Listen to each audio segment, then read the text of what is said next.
The HX Collective explores the human experience through three main channels of life: work, relationships, and self.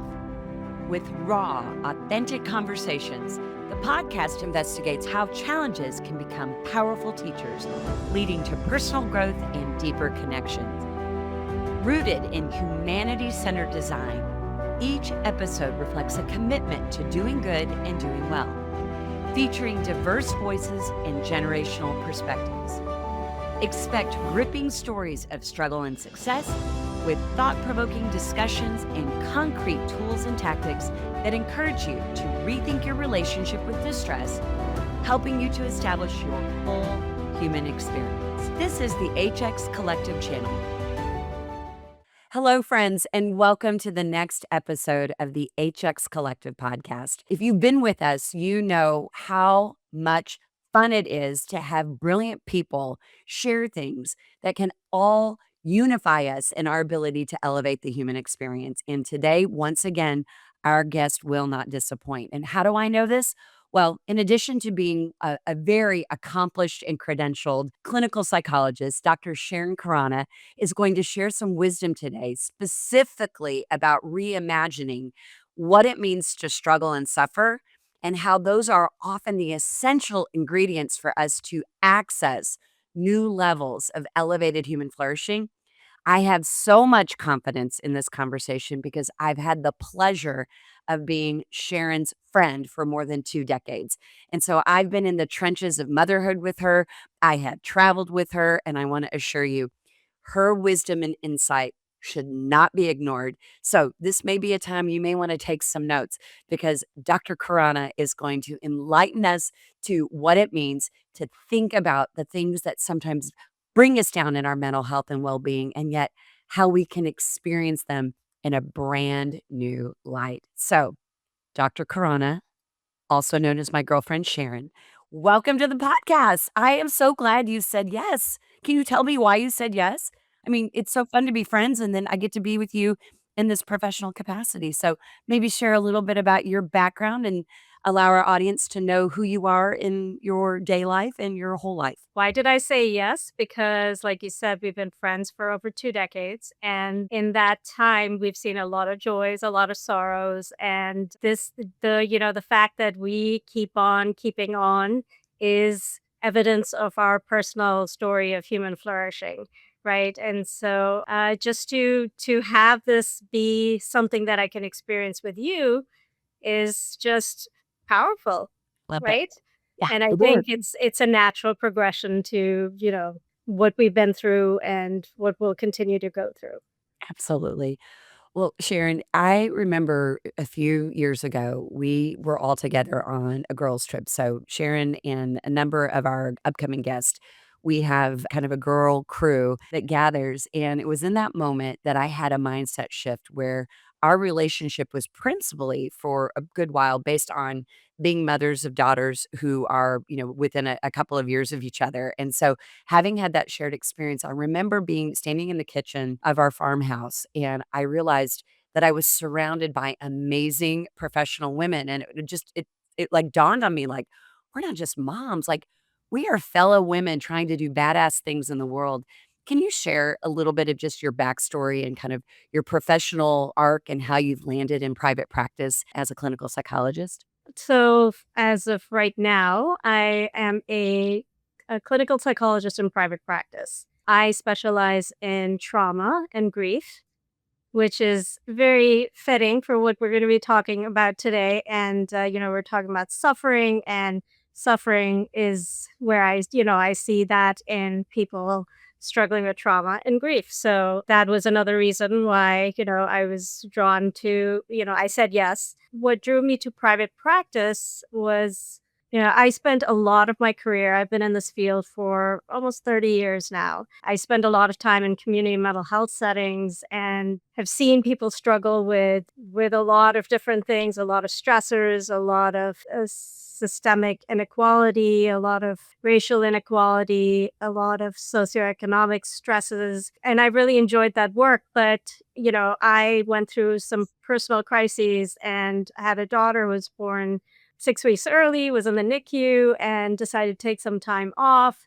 And then I had some other family and medical stuff happen and had to make a decision as to what my next step would be in terms of having a balance. And I moved from, and I had always thought that, oh, private practice isn't for me. It's for, because I wouldn't be able to reach the population I want to reach. And then I thought to myself, like, what if I sort of like rewrote the story of like took charge of of what it means for me to be in private practice and decided that I could bring elements of the community mental health philosophy and bring it into private practice and make something that's a little bit more accessible. And, in private practice, I am also very involved. I call myself an advocate practitioner because I'm also very involved in advocacy and trying to sort of advocate for a greater access to mental health services because I've been informed by both my professional and my personal experiences. Sharon, there's so many things that I adore about you, not the least of which this courage to shift into different life stages and to be really attuned to the things that you require for your own life and the inspiration that I know just as a kind of an audience takeaway. If you're listening to Sharon, that willingness to be really tuned to how to leverage or be an expert in one area and then shifting that to be an expert in another life stage. I think it's a lot for men and women, but I'll say specifically for women to really examine what is required and the content in that moment that is required for our lives. And it's been awesome to watch you just pivot, I mean, seamlessly from being in professional, being in community health, being really focused on your family full time for a season, and then reemerging as an entrepreneur, but doing it as an advocate practitioner. And I might add, wouldn't it be amazing if our entire professional community across all spectrums of our medical and mental health fields, if we all saw ourselves as advocate practitioners? But I suspect that that would be a topic for a different conversation. To that end, though, and as you're thinking about this notion of trauma, it just seems recently that there's been a lot more recognition that, experiences from our past, things that are traumatic, things that get stored, in our physical bodies when it comes to that. How do you see this truth of trauma relate to our capacities to elevate human flourishing? Or how do you see this theme of like having trauma or suffering that comes with that? How does that ultimately link itself to human flourishing? Because I can see how that particular topic can almost say that, well, that's not human flourishing. That's, that human suffering isn't, it's disconnected. It's like the opposite. But what can you tell me based on what we know about trauma and then ultimately like, how is that a path towards human flourishing? First of all, I think let's go back to you said, I think there's a lot more talk about trauma. And I think that, the pandemic and maybe other global events, but mostly the pandemic, it was the hugest global event, a global trauma that we all shared, right? And it's sort of like someone, the universe pressed the pause button and we all had to sit with our discomfort, right? We were sort of like prohibited from engaging in our busy lives. We all had to sort of stop. That's when most of my colleagues and myself, our waiting list became really, really long. And because everyone started to think, oh my gosh, these are things I've never thought about. And, why all of a sudden, why am I thinking about all of the trauma that I never thought was trauma or all of these experiences that I had, neatly compartmentalized. And so all at once, all around the globe, people were sort of dealing with suffering. But it was a shared language, right? There was permission to talk about it because people saw other people talking about it, and then they started talking about it, and then other people saw them talking about it, and so on and so forth, right? And in some ways, right, there is an example of human flourishing, right? Because it was in that, it was through that shared trauma experience that we sort of found community, right? And a lot of people stopped feeling isolated, and there was a shift. Before we shift to the second part of the question, I just had an aha with you in that recognizing that when we slow down and when we are facing the quiet and the recognition, how that stuff comes up. And I can think back through my own experience and many of the experiences that people shared is that some of us in sort of not dealing with our past or our history or trauma is busyness. And so you're right, when the entire world hit the pause button, it created room for all of these things to surface. I also love this idea of how we've destigmatized the conversation in that particular period. So the fruit, if you will, of that started to bring forth that sense of we don't have to be isolated. We don't have to not talk about what we've experienced. And then the desire to seek the supports in treatment and therapy was it was like you said, it was the waiting list were astronomical. So when you think about then your expertise and understanding, and I'm actually going to back up and ask a different question before I have a talk about flourishing. I think I think the concept of trauma is certainly misunderstood. It is certainly being talked about a lot more, but that sense of what does trauma do to us in our psyche, even if it's something historically. And I know you've been trained and certified in somatic experiences, so I'd love for you to share a little bit about that because it was such an eye opener for me when you were moving through that professional development that I just wasn't aware. So share a little bit of what is the trauma and what does it do, and then talk a little bit about the somatic pieces of that. So, somatic experiencing is a modality developed by Dr. Peter Levine. And his definition of trauma is not something that just happens to us, it's something that happens and gets kind of stuck in our nervous system that sort of immobilizes us and creates this energy that's in stuck, and it's something that happens in the absence of an empathic witness. It's not just something that happens and if you have ton of people surrounding you and validating you and sort of, then that sort of mediate that can be a mediating force, right? But a lot of times people when they experience what we call big T trauma or small T trauma, there's like a big T trauma is like war or like natural disasters, but there are small T traumas, that we don't even pay attention to, but our body remembers. Our body sort of like it leaves a notch on our nervous system. And so, a lot of times when that happens, people don't have that empathic witness. They don't know that their suffering was valid. They question their own reality. Because a lot of times, the world around us isn't built to sort of be focused on, hey, what are you feeling as an individual? The world just keeps going. And so my definition of trauma, in addition to Dr. Levine's, is I think what the way I see trauma is as situations where we don't feel a sense of agency, a sense of control, a sense of like, I have control over this. I have control over my world, right? So that's how I see trauma. And this idea of, when I was in graduate school in the 90s, no one was talking about the nervous system. No one was talking about polyvagal theory and all of this stuff. It's a, how the nervous system sort of responds to trauma. Everyone talked about, we all knew about the fight or flight response, but no one really talked about the freeze response. And we were all talking about behavioral therapy or psychodynamic therapy, and those have their place and for but this really appealed to me. Somatic work really appealed to me because I think it is so relevant to it's relevant across cultures and across genders, and we all have each of us has a nervous system, right? And what somatic experiencing therapy does is it doesn't focus so much on the biography, it focuses on the biology. Like, what is happening in your nervous system now? So a way to give someone a sense of agency is to help them notice their nervous system, notice their body, their physiological reaction, and to help them regulate their nervous system. Right. So when people come to me, the first session is very different than how I was trained to do a first session.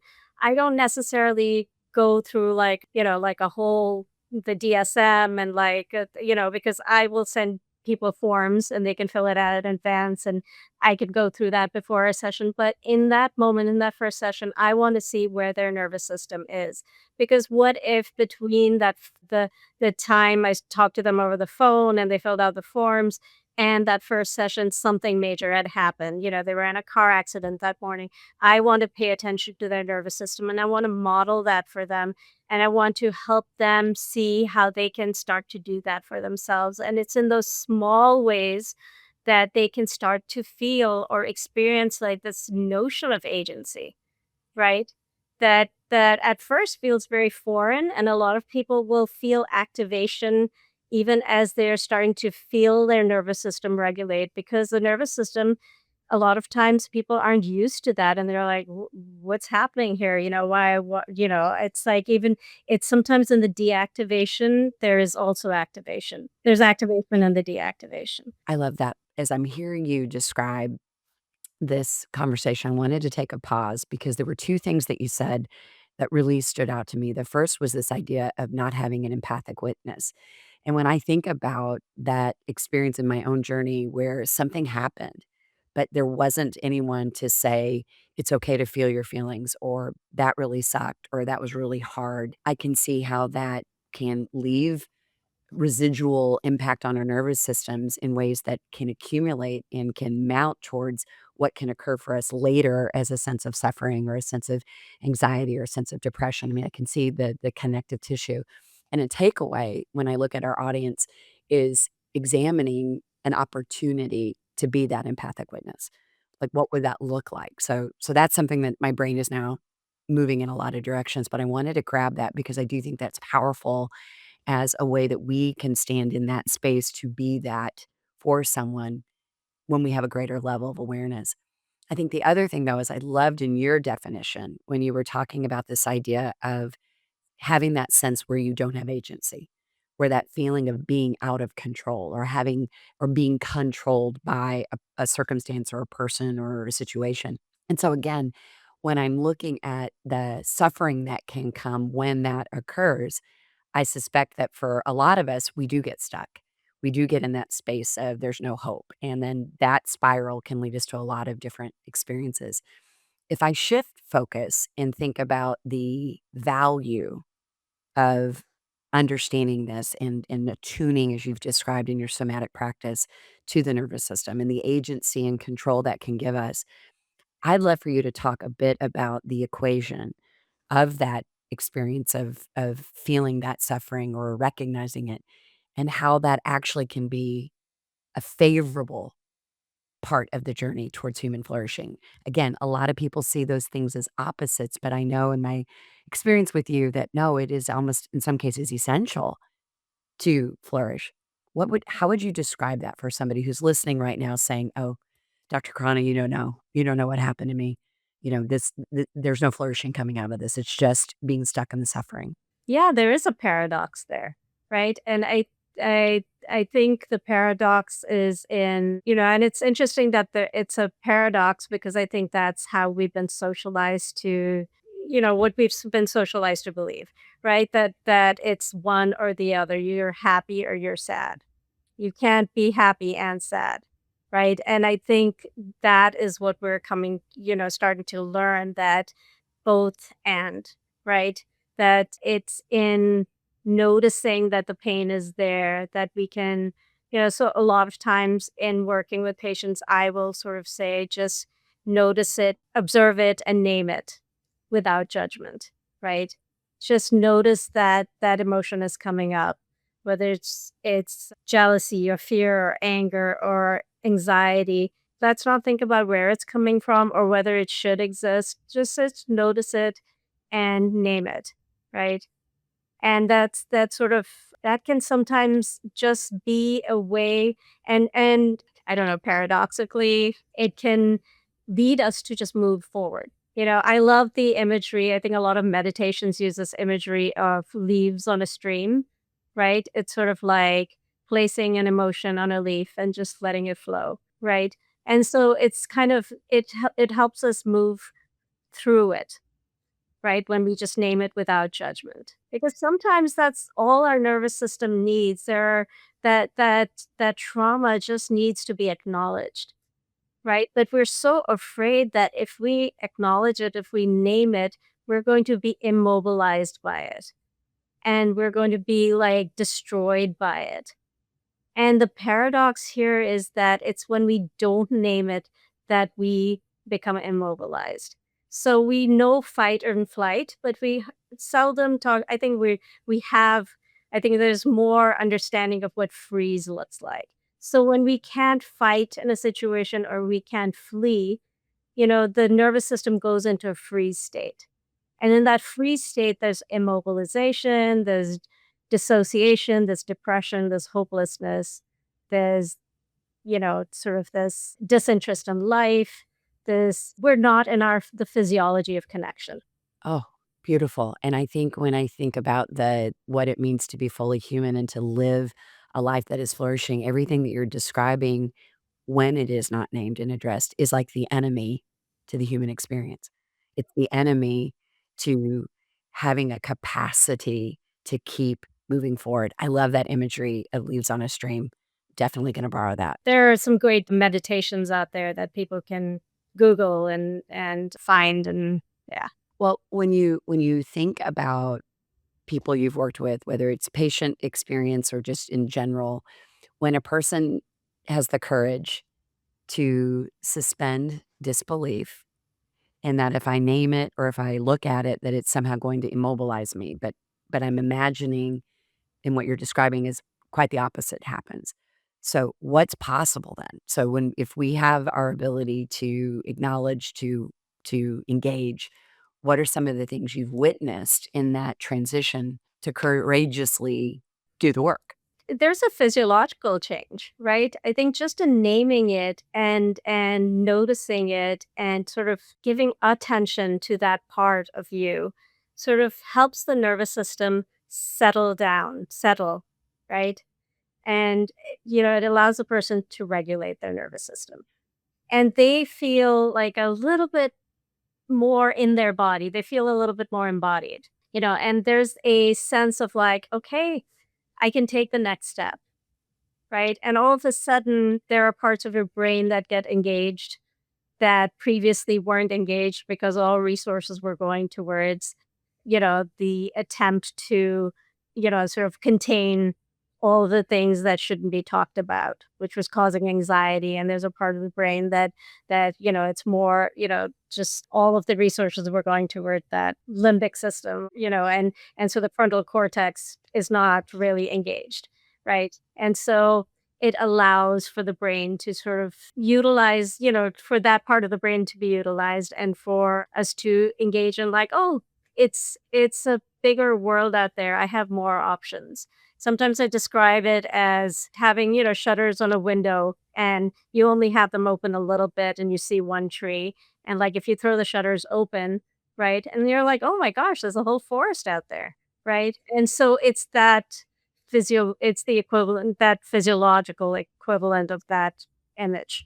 I love it. And you're so effective in giving pictures of what's possible. And I'm hoping that people who are listening who may have not yet been willing to step into a place of self-care or of space of seeking supports. I hope that you all are seeing what happens when you are with a fantastic practitioner who has as a modeling of what it will be like, and just even that experience of if you want in your life the ability to open the shutters, that this is the power of moving and doing this work on that quest to having the joy or the fullness of being able to see the full forest. I think it's such a great I just love the metaphor that's in my mind right now, given what you just said.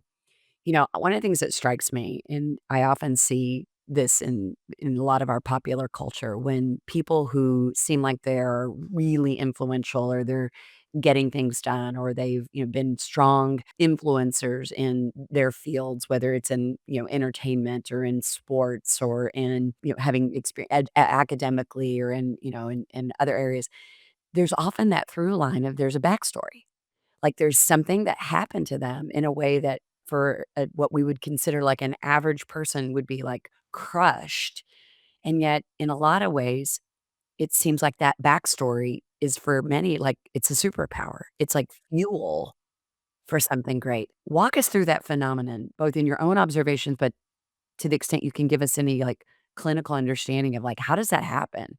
How does, like, against all odds, the depths of hell of something terrible that has happened, and yet you see this fruit-filled, flourishing life. Help me make sense of that. I think I spoke of this, how something like that can be a seismic shift, right? And again, it's not you're you're not doing anything wrong if you haven't had that moment, right? Because I think that too is a terrible thing to sort of like for people to hear, oh, there are all of these people who've gone through experiences and then they went on to like invent something great. And it's like that's their story. And we have no idea of what resources they had and what else happened in their life or, what their sort of intergenerational trauma, what every there's so many things we don't know about them. And I wanna call that out before you respond because I think I picked up something you just said, like, even though I'm asking you for the dramatic story, right? I'm asking for, like, the seismic shift that they invented something. What I'm already picking up is that and if that isn't a piece of your story, you shouldn't be comparing yourself to that to say, "Well, then I'm never gonna be great," or I'm never gonna do something." To your point is that the circumstances surrounding that moment, we don't know. And to that end, we often do see when people have had these hard times. So, walk me through the kind of that next part of the trajectory, like, how do they turn that pain and somehow see the flourishing on the other side? And so it's so important for me to really, really make the point that a seismic shift looks different for each person.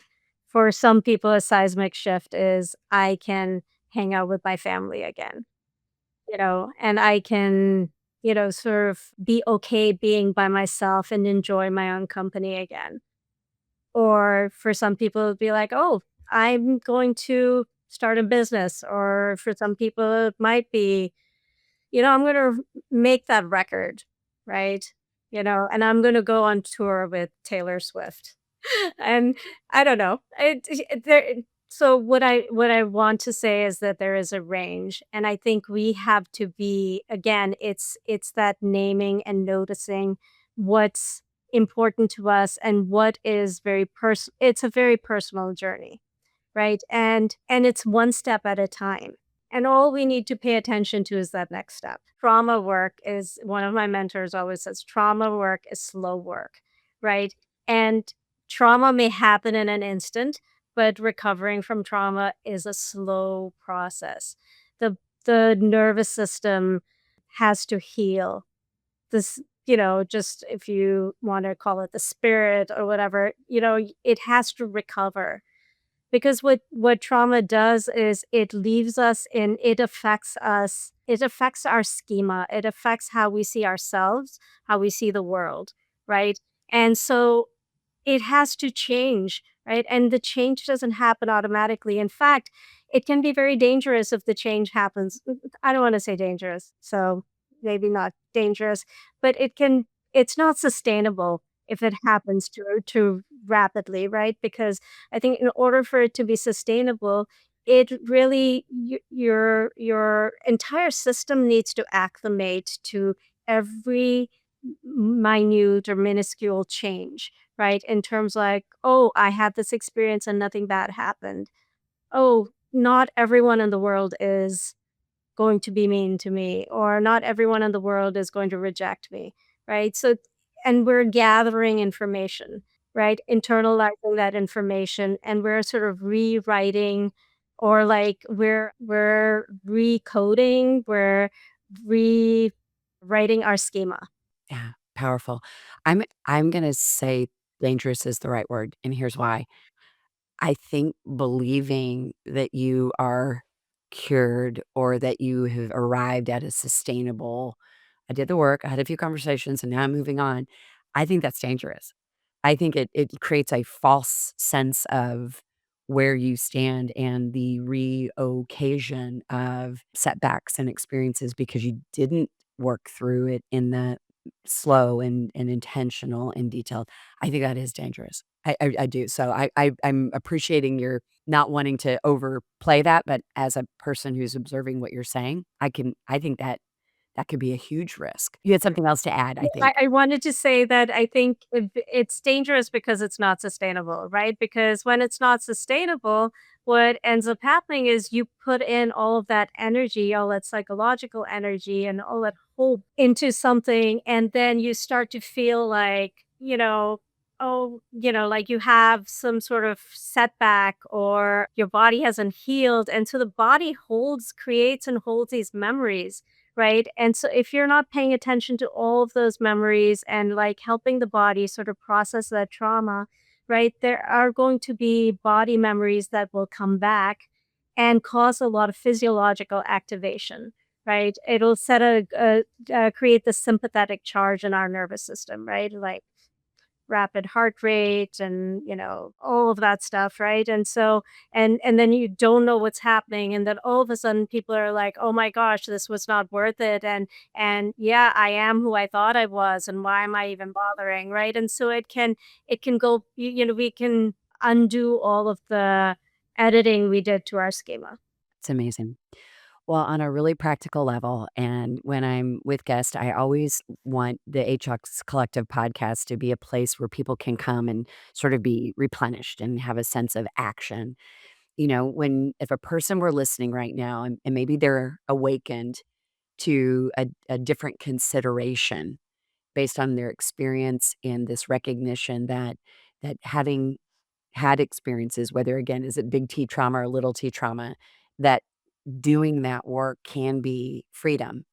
What are 3 things, 3 pieces of advice you could offer that a person could action or they could consider in the next 30 days? I think maybe just start if they want to start with themselves, like trying to orient towards, we hear a lot about gratitude, but I think noticing and naming something that made you sad, right, is also important alongside the gratitude, right? So something that created grief, but something that also made you happy, right?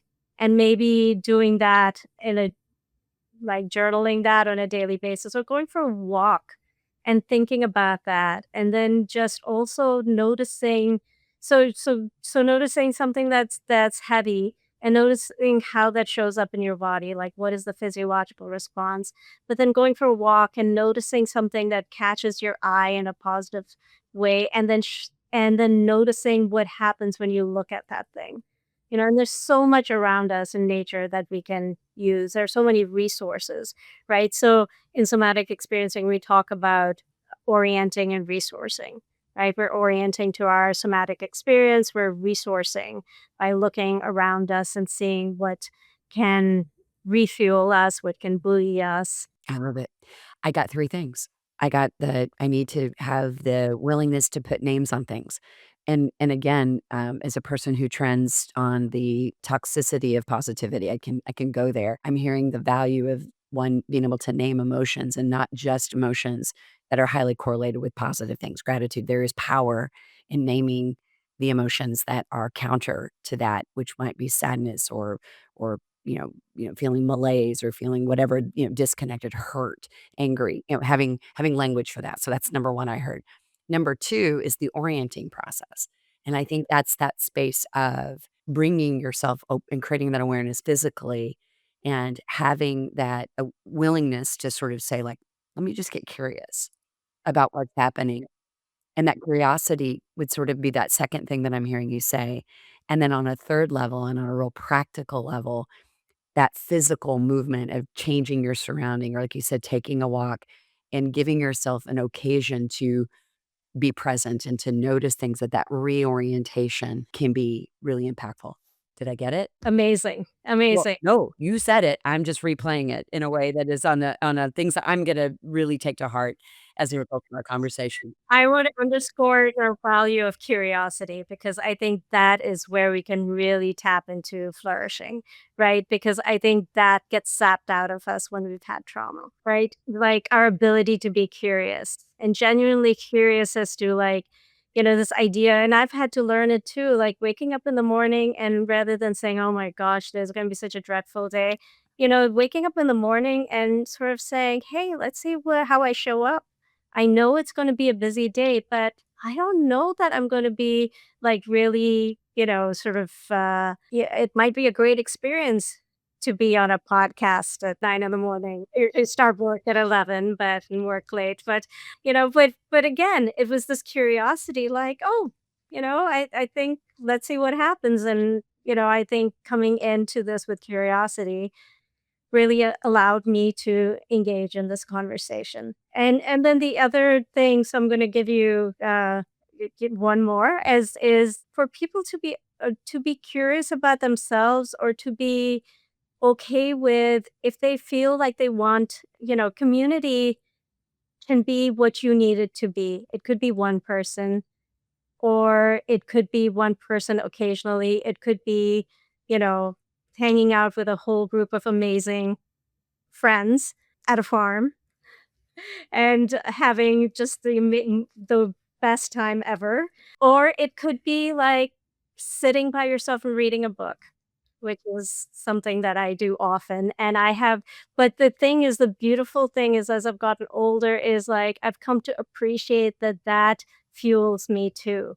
And that is healing for me. So finding what's healing, right? So if you're an extrovert and you need a lot of people, then, go find that.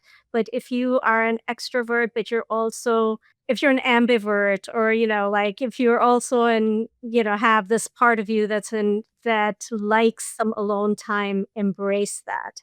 Because that's what'll help you be in that physiology of connection. And we do need connection in order to to flourish. I love it. Well, it's on that note, you described yourself earlier as the advocate practitioner, and when you come and work with your patients to model the very things that you're saying. So, thank you for giving us the opportunity to see you model the very things that if we can attune ourselves into to engage, creating permission to flourish by moving through this process. I adore you. I can't wait for our next conversation. Thank you for being with us today. Thanks for being here. If today's conversation sparked something in you, we hope you'll carry it forward with curiosity, compassion, and courage. Subscribe to the show, leave a review, and share this episode with someone who needs it. Until next time, keep exploring what it means to be fully human.